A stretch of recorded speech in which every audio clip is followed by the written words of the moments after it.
Կինը արդյոք պետք է աշխատի, թե ոչ։ Իրականում կինը պարտավոր չի աշխատել, բայց կարող է աշխատել։ Կինը ավելի շատ պետք է էներգիա տա իր տղամարդուն, որպեսզի տղամարդը գնա նյութական աշխարհում, ինչ-որ մի բան ստեղծի եւ բերի հանձնի կնոջը, այսինքն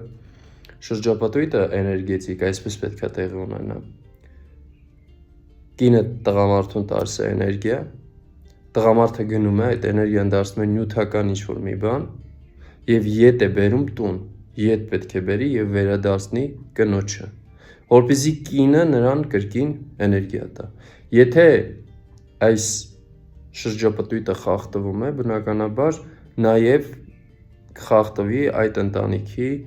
ֆինանսական վիճակը, ֆինանսական պատոկը կսկսի փակվել։ Այնպես որ սիրելի կանայք եւ սիրելի տղամարդիկ, ուշադիր եղեք այս կանոնին եւ վստահ եղեք այն միանշանակ աշխատում է։ Սիրելի ընկեր, եթե ունես հարց, որի մասին ցանկանում ես, որ ես խոսեմ,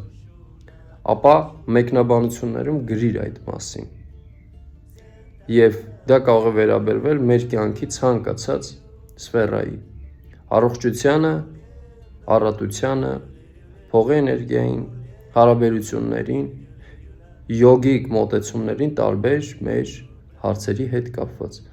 Շնորհակալություն ընկերներ, ձեզ ցանկանում եմ լավ, դրական, կառուցողական օր, լավ եղեք, կհանդիպենք։